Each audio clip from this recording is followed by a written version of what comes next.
Hello, welcome to the Sideboard here at the StarCityGames.com Open Series in Portland. I'm Nick Miller alongside Adam Green. How you doing, sir? Pretty good.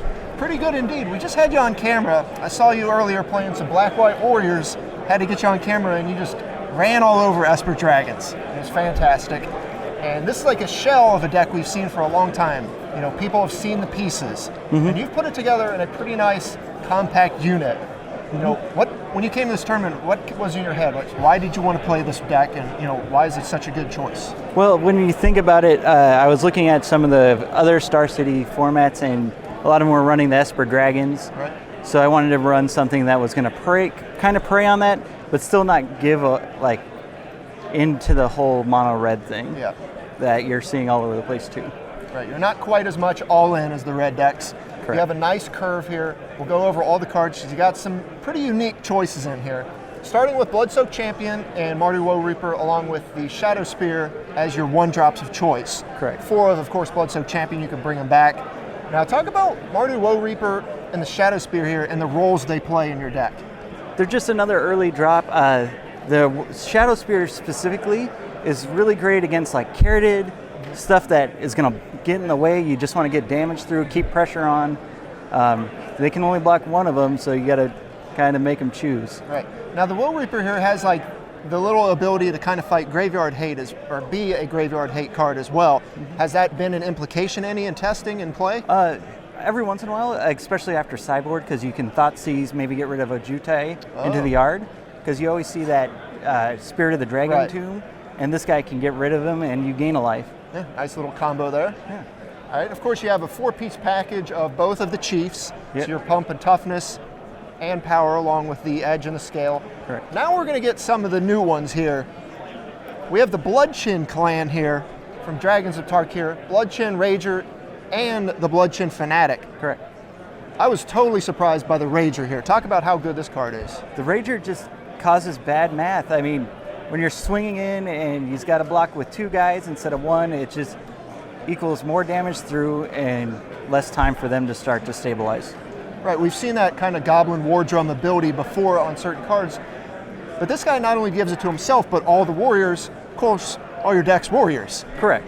So every creature, when you get to attack with him, have to be blocked by 2 creatures. Yep. Now this guy, the Fanatic, has his utility been that great?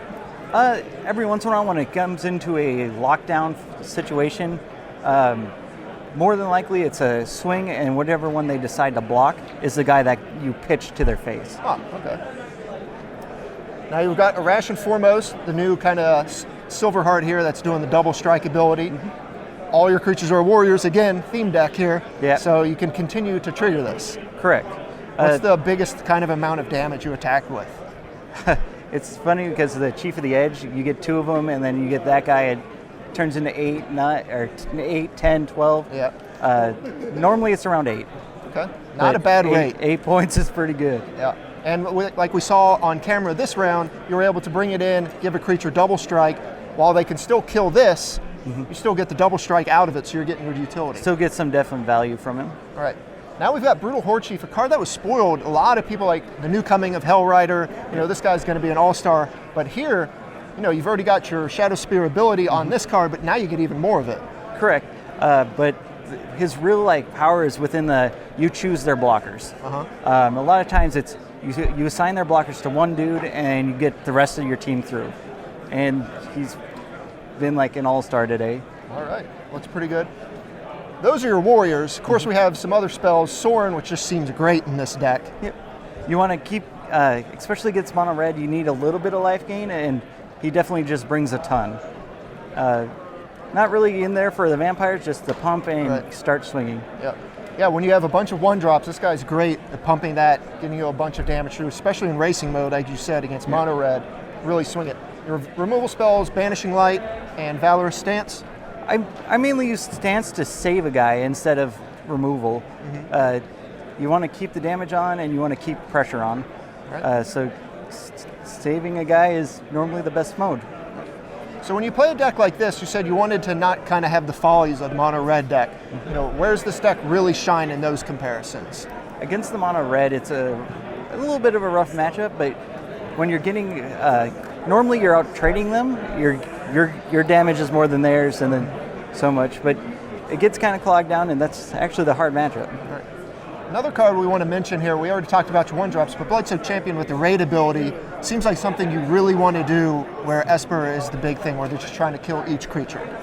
Correct. Have you had any games where you just get to like bring him back multiple times? Yeah, I've had a couple of games against Mono Red where it just turns into me having an advantage and then just bringing him back over and over again, or sometimes it's multiples of them, and you're swinging and then you just keep bringing them back. Well, all right, your sideboard here, you got some control hate in the form of Thoughtseize, but I really want you to talk about Athreos, God here.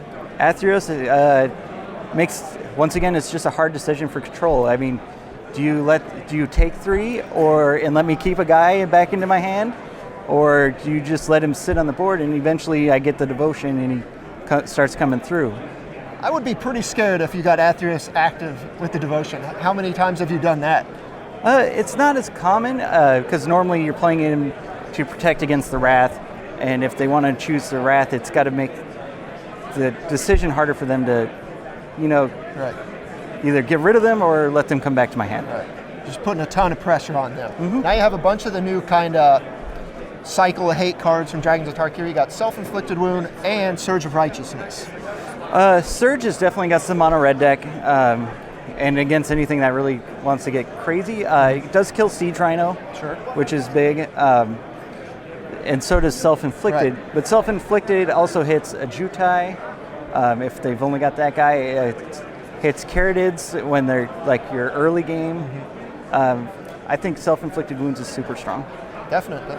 Got a couple more choice cards here. You got a Downfall, a couple Bio Blights for removal, and then Erase. What are the major enchantments you don't want to see? Courser, I assume? Courser, Whip is the big one. Okay. Because Whip just starts the life gain, and you want to be all in, or it's kind of a glass cannon.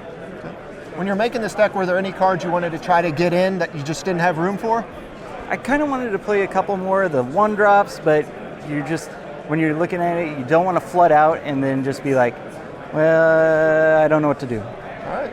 Well, you're 3-0 so far. The deck has a great mix of pressure on all, just every turn. You've got pressure in different forms.